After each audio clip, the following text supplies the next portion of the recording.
Hey, thank you so much for joining me today. In reference to, like I promised, in reference to our fasting, I wanted to show you a staple that I usually do every now and then.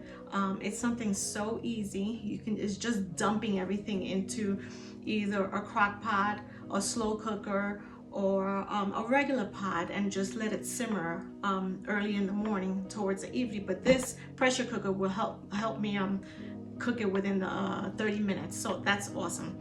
So what I am going to do is my staple, my favorite, and it is chili.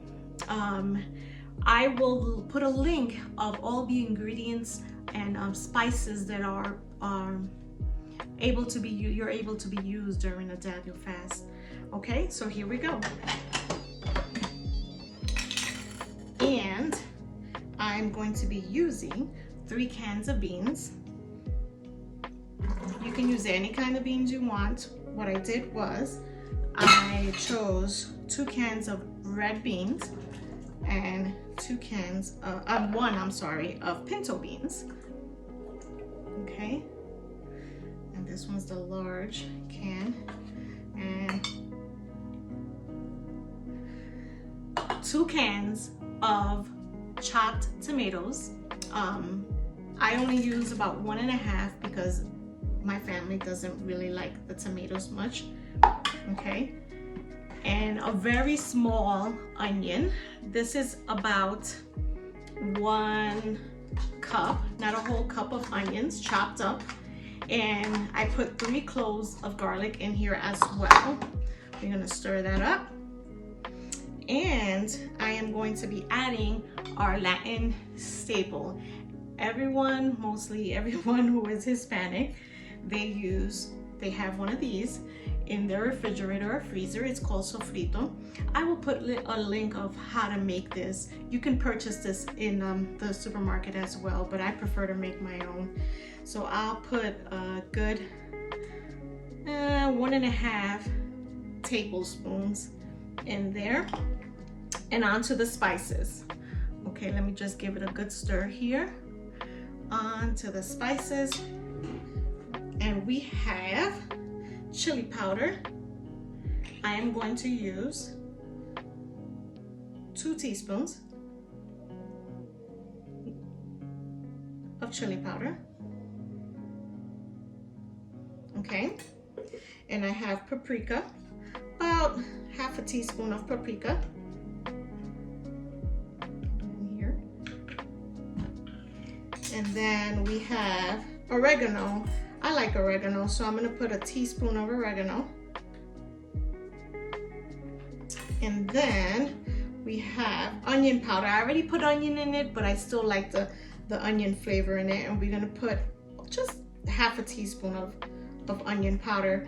If you can make this your own. If these spices are too much for you, because I know that sometimes people suffer from esophagus issues or heartburn, severe heartburn, you can just minimize it and make it your own.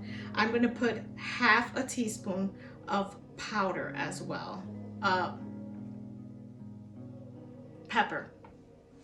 1/2 teaspoon of pepper. There we go with the spices. And again, you're going to make it your own. So what I will do is put this to cook. If you're in a slow cooker, put it on early in the morning.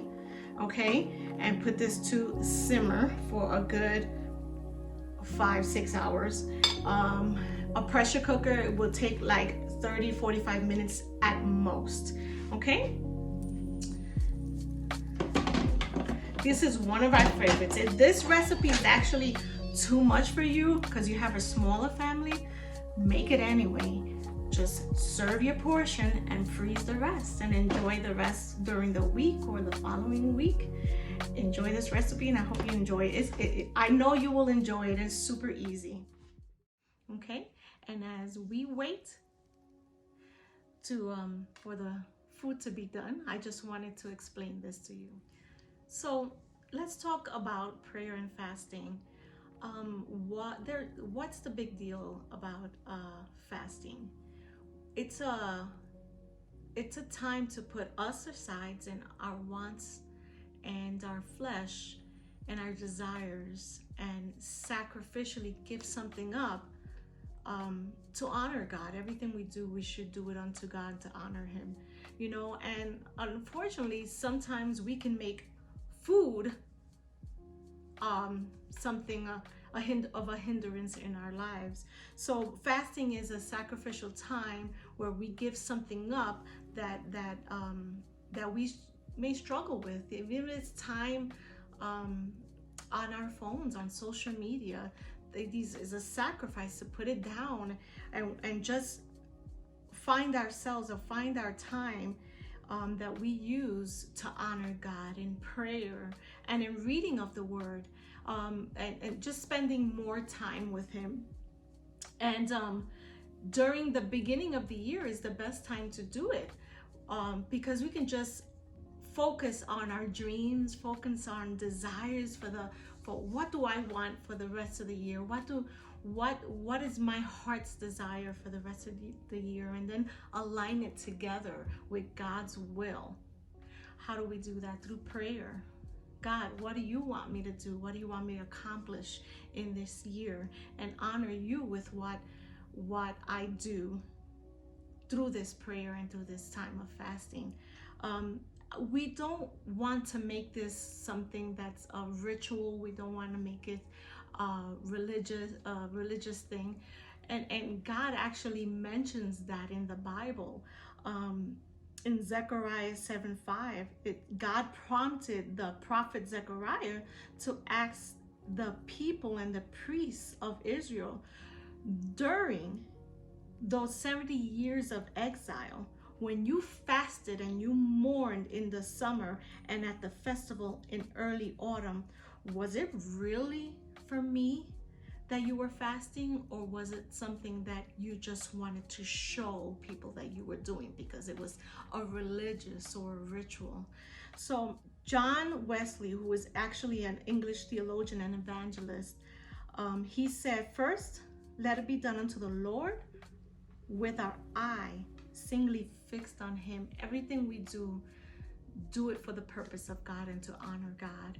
I'm here and I want to be here for you during this time, during prayer and fasting. If you have any questions, add your questions to the comments. I'll be happy to help you through this. I'll also want to put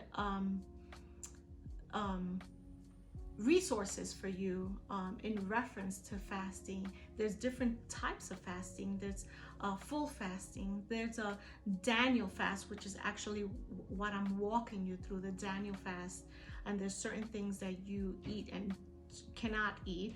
And there's just the full vegetable or smoothie fast. There's so many forms of way of fasting, and I want to walk you through that. So I'll be adding resources on the links for you to help you out. Alrighty, it is time to taste this thing. I love that sound.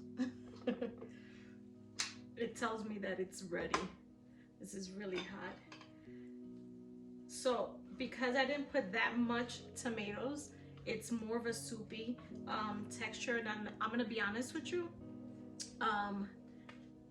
I can survive on soup like every day. I love soup. So if you love soup and you didn't put that many tomatoes in it, I think you're gonna enjoy this. Alrighty. So I used the setting for beans because the majority of the recipe is beans, and I love the soup. So one of the tricks I do for those kids that don't like beans, what I do is just stick it in the blender, and it'll give them the texture of meat instead of beans. So we're gonna taste this, and I really enjoy this because it's very soupy, and like I said, I can survive off of soup. And this is super hot.